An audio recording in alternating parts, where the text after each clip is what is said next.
Welcome to our hometown. Today I'll be speaking with the Executive Director of the Brunswick Family Assistance, and following that I'll be speaking with Mickey Bozeman. She's with the Brunswick County Solid Waste and Recycling. So stay with us as we explore our hometown.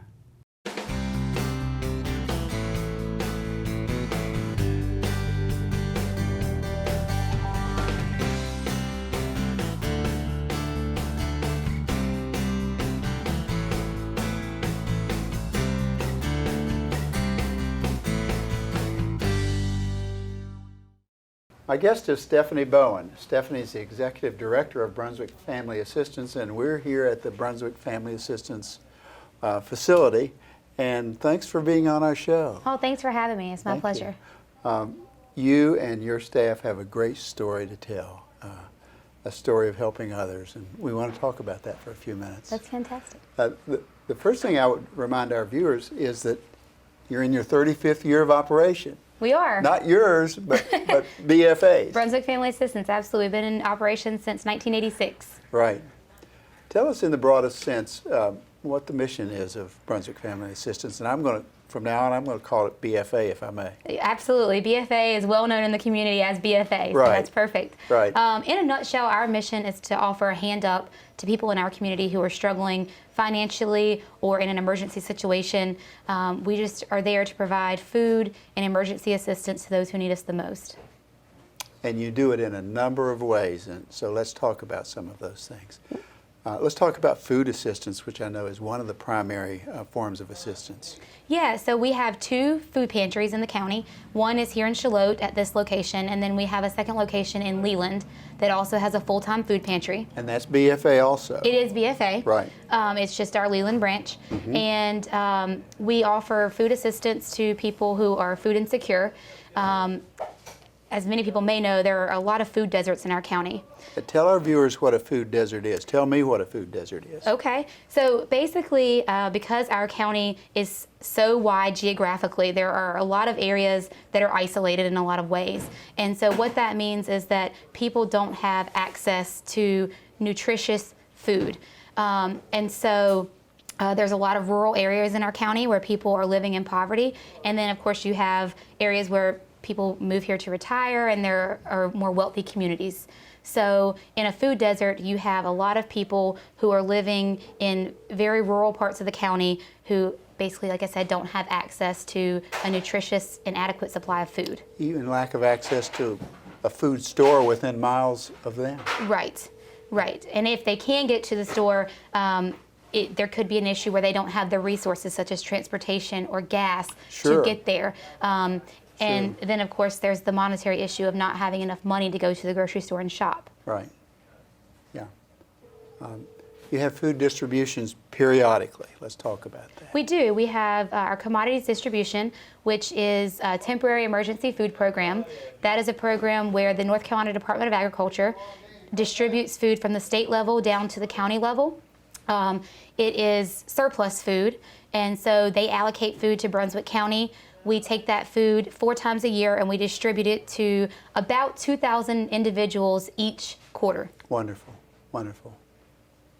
Does that food distribution get that family through the quarter?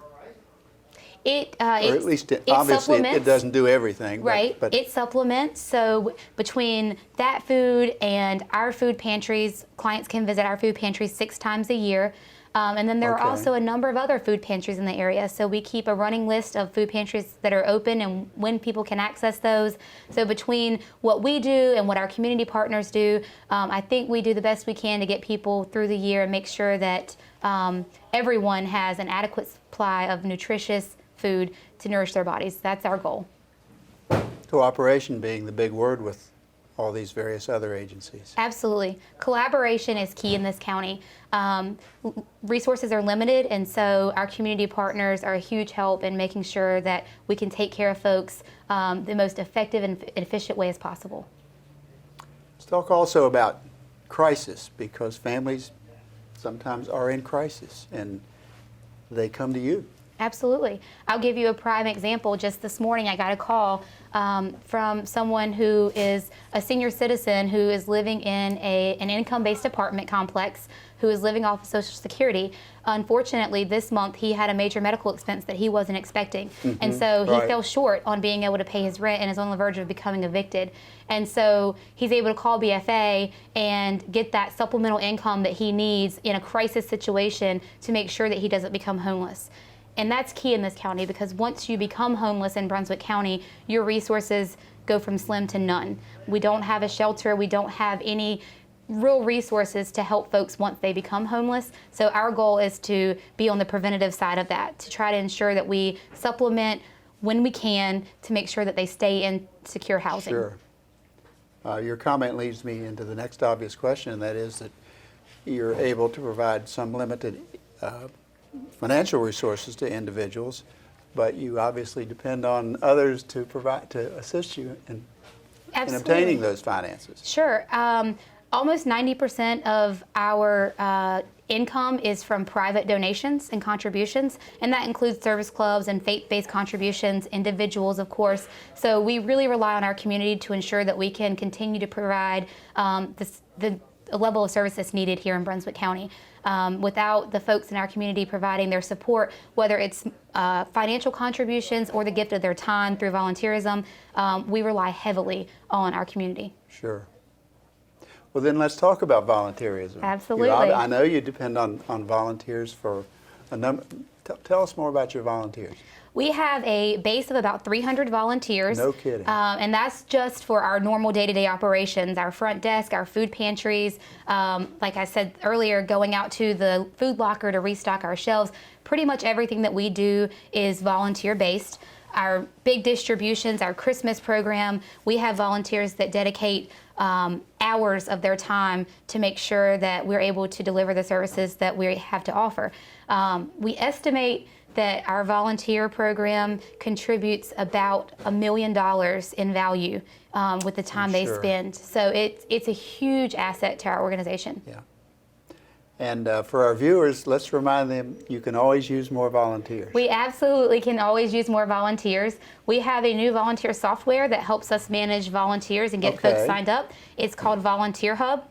So if folks go onto our website, there's a link to Volunteer Hub. They can go in, sign up. Charles will give them a call. Charles Jackson's our program manager. He'll give them a call, get them in for orientation, and hopefully get them signed up for a good fit for them. Wow. You're a 501c3, which is called a nonprofit. Absolutely. You have a board of directors, I'm sure, of Brunswick Countyans. We do. We have a board of directors made up of all Brunswick County residents. There's 15 members. They all come from a wide variety of backgrounds and bring unique skill sets to the table. Our board is a working board, so you will see our board of directors out at commodities distributions and Christmas distributions. That's wonderful. Working in the food pantry. So they really work hard to ensure that our mission is delivered. We've covered some of the areas of your service, but let's get personal. Let's talk, and no names, of course, but let's talk about people that come to your facility in crisis, here or in Leland. So when they come to BFA, they are in a crisis situation. Sure. Because a lot of times what they are having to do is decide, do I take this money and buy my medication, or do I buy food for my children? Do I pay the light bill, or do I pay the rent? And so it's those difficult decisions that bring them to us, because obviously those are all important things that need to be paid, and sometimes they just can't make ends meet. As you know, we live in a beach town, so a lot of work is part-time, seasonal, low-paying, minimum wage jobs. And so our goal is just to try to supplement that, to try to provide assistance in a crisis situation.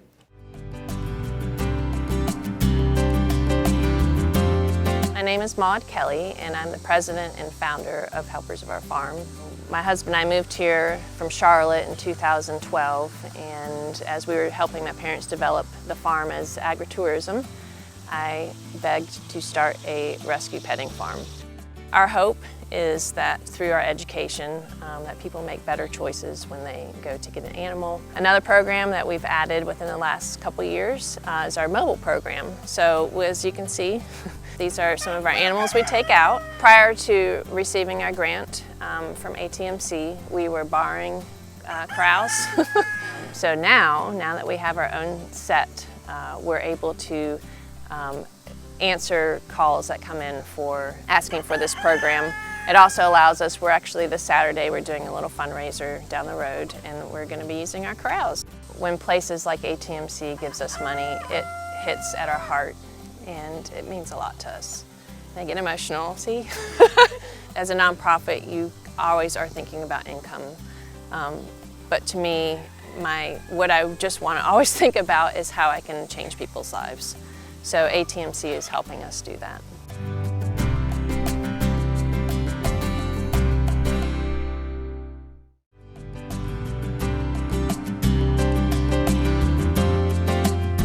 I went on a trip similar to this in 2015 out of Augusta, Georgia.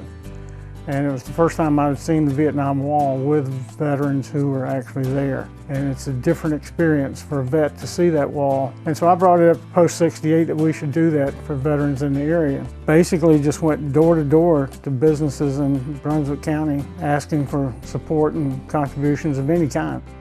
We called on ATMC. They were able to make a significant contribution.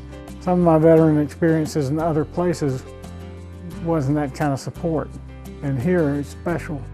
When you went through the different monuments, you felt like you were a part of that history, even though you are just there. I think it's very positive, very encouraging. There's a lot of distractions going on right now, politically and socially and otherwise, but at least you know that there's a portion of society that recognizes what the sacrifices were and recognizes them. But it means at least there's somebody that remembers what we did in World War II, and I appreciate the fact that if it wasn't for them, I wouldn't be going on any of their trips.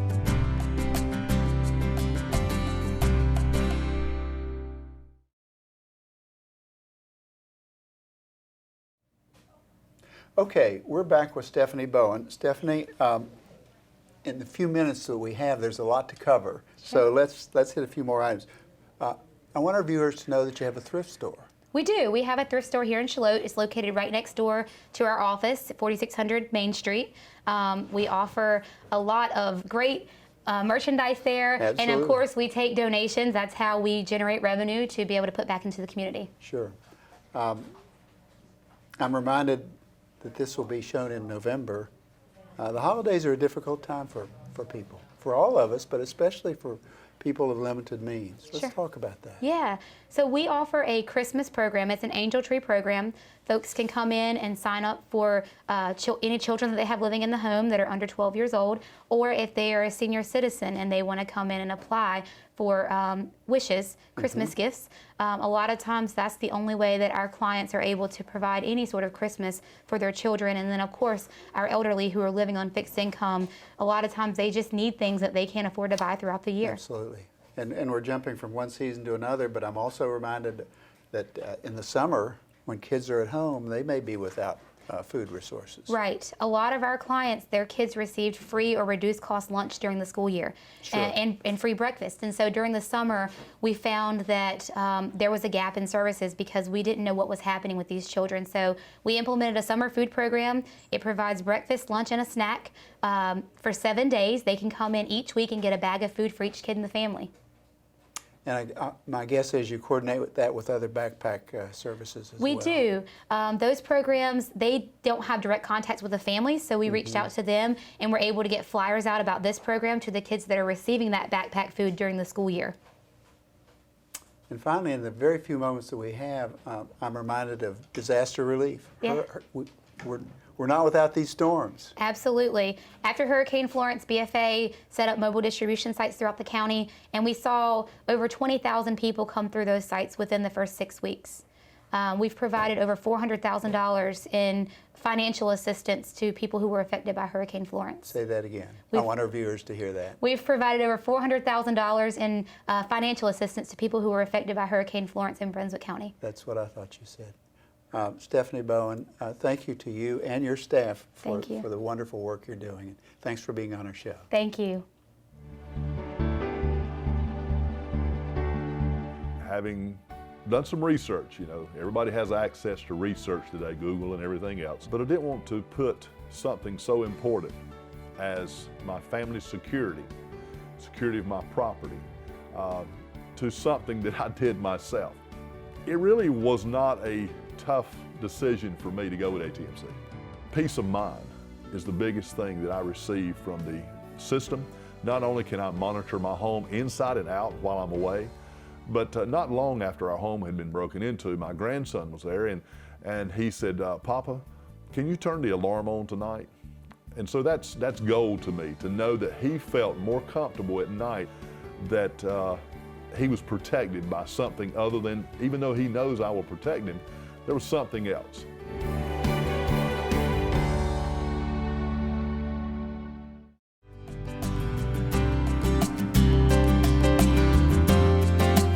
COAST stands for the Center of Applied Sciences and Technology. It's our first STEM school in our county, science, technology, engineering, and mathematics school in our county. If we look around, we see drones used for everything, for many things, from live events to search and rescue missions to advertising. So I thought that we could cross-curricular with the business program here and create videos advertising our school, being that we were recently rebranded. We start learning about the history of technology. We move on to technological systems, technology innovations and inventions, so they really fit into our curriculum. The excitement is phenomenal with the students. They're totally engaged, learning hands-on.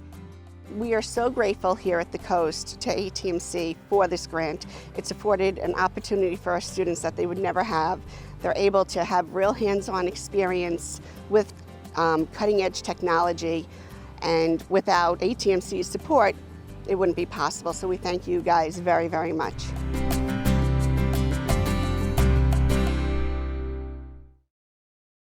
My guest is Mickey Bozeman. Mickey is the Solid Waste and Recycling Coordinator here in Brunswick County. Mickey, welcome to our show. Thanks, Jim. Thanks for having me. You have such a great story to tell, and what you do is so important to our county. But let's talk first about what you call single stream system of recycling. That's the one thing I think is most important for our viewers to understand. Please. So single stream recycling system is what we have here in Brunswick County, and it is basically the 4 main materials that are needed by manufacturers, and that would be plastic, metal, paper, and glass. Okay. It's all in one bin to make it convenient, which it has done. Whenever a single stream system first came out, the participation rates went through the roof. It was so much more convenient for residents to not have to sort their materials in the home. Right. All these items are taken to a sorting facility where they're sorted out, baled, sold to market. So it has become just an easy system overall for everyone. Right. And again, we call this a single stream system in the sense that we, in our homes, stay within these 4 areas, and then it's sorted later for a productive and good use. Yes, it's usually sold to a manufacturer, which will use that material as a raw material versus going out and using natural resources. Exactly, exactly. Here's a term that you gave to me. It's called wishful recycling. Yes. Tell us what that is. So wishful recycling is whenever you put something in the recycle bin hoping that it will be recycled. We've all been guilty You of feel that, like you're haven't we? doing something good, but on the other hand, you're contaminating your bin. And we want to get away from that. Contaminating means not one of the 4 areas that you mentioned previously. Exactly. It's causing the sorting facilities, when they have to sort out the materials, it's causing the processing costs to skyrocket because it's more manpower. There are hundreds of examples of that, but give me an example of how I might contaminate my recycling process. Bagging.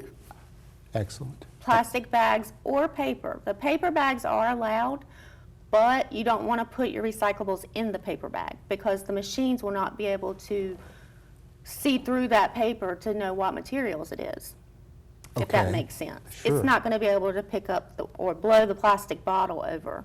And plastic bags, not good. Plastic bags are terrible simply because they wrap around the wheels and the machinery and causes the whole production to stop.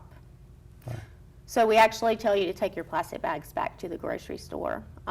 There is Sure. a bin outside, or usually it's in the customer service area, and you can take plastic bags, bubble wrap, the Ziploc bags, the plastic pillows you get in your shipments. Sure. All of that plastic film can go back to the grocery store. And all the grocery stores have a bin. Majority of them do. Mm-hmm. I know Walmart has a larger one in their customer service area. So if you do have a lot, you may want to go there. A lot of the Food Lions, Lowe's, Harris Teeters, they typically do have them. Good. Now, I'm jumping around from Brunswick County to a worldwide issue. I know that China in recent years has refused or declined or cut back on accepting our recyclables. Let's talk about that and its effect. They have. What was happening is shipments were being bought from around the world, not just the United States, by China. But the containers were including about 25% contamination or just trash, not just items that were included in that wishful recycling. There was things from dirty diapers to bowling balls and Anything imaginable. anything, a lot of food. And China has been warning us for about the last decade that if we didn't clean up our recycling, they were going to stop taking it. So this is nothing new. We can't blame China. You know, they are trying to clean up their country. So they don't want all the world's trash basically coming to them. So luckily, North Carolina has a very strong recycling industry. So it's good news and it's bad news that they've quit taking our recyclables, but there's good news on the local front. Talk about Yes. that. So North Carolina has a very strong recycling industry. We have about 640 recycling companies in North Carolina. It's impressive. And I believe it's 60 manufacturing companies that need that product. So that's a lot of jobs, that's a lot of Sure. income for the state. And it makes a lot more sense not to be shipping this Yes. all the way around the world just to be used again, but rather used here. Correct. We actually have several companies coming to North Carolina as well. There's been several companies saying they're coming to the southeast. So all of these are outlets for us to get rid of our materials and used here domestically instead of having to ship them out of the country. Wow. Talk about your typical day if you have one. Typical? What do you do? You're the county coordinator for solid waste and recycling. Well, it depends on the time of year. I can go from working out at the landfill, which I'll probably be doing a lot of coming up. We're working on some programs down there. All the recycling drop-off programs go through me. I do the request for proposals to get the contractors involved in the contracting. Keep Brunswick County beautiful. I said keep America beautiful, Yes. but they're parallel organizations. Let's talk Yes. about that for a second. Keep Brunswick County Beautiful is a nonprofit. They are an affiliate of Keep America Beautiful. I Right. apologize. Keep America Beautiful. You may recognize from the first litter campaigns that were out. The I Crying remember Indian. it. Oh, I remember it, yeah. The Crying Indian. They used Lassie in one. The TV star Lassie. But it's all about beautification, litter prevention, promoting recycling. So Keep Brunswick County Beautiful is a board that kind of helps me as a one-man show, helps me reach communities. It's volunteers.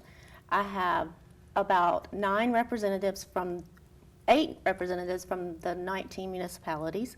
I have other government departments involved. The community college has a representative sitting on the board, and we have 2 elected officials. Actually, it was one of those members that contacted me that suggested that I do this interview. Yes. You probably know about that. I know him. I know him very well. Mr. Stack is our secretary, has been Right. for several years, does a fantastic job, and I'm really glad to have him.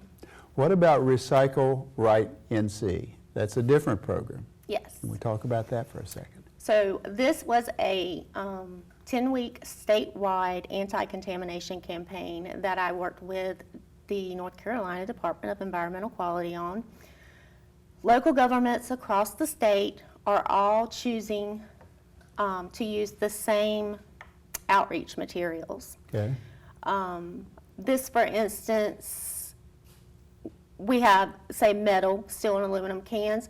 Well, we have a tuna fish can on ours. Well, if you go to Western North Carolina, you might not see that tuna fish can. Sure. But the graphics and all the images are the same statewide, and it's just to keep a unified message for the Good. residents.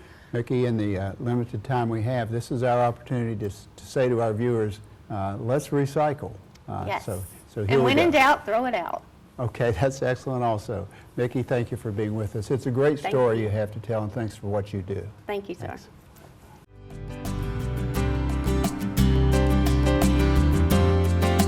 Well, the Bouncing Off the Walls program came about because we were having difficulty completing tasks and just finishing any work, whether it was in a small group or individual work, because of inattention and lack of focus and needing to move. And so the movement usually involved getting up, walking around, pacing, jumping up and down, finding something else to do. So it just interfered with the overall production and getting educational activities completed. Bouncing Off the Walls program was an idea of, we feel like sometimes we're just bouncing off the wall, we need some more movement. They do go to PE as a class, but it's not enough. And so having the fitness balls as part of their seating, alternative seating, it gave them a chance to be at their seat, still completing work, but moving by bouncing on the balls. So it's been super helpful, and we've seen a great increase in ability to focus for up to 20 minutes at a time, which is a long time, to sit, to bounce. We've been able to use the fitness balls getting up and actually taking them out of the seat and doing things with them. We're so appreciative to receive the ATMC grant that afforded us the opportunity to have alternative seating, which would not been within our budget for supplies this year, and give student choice to be able to stay focused at school, helps learning, helps them stay active as well.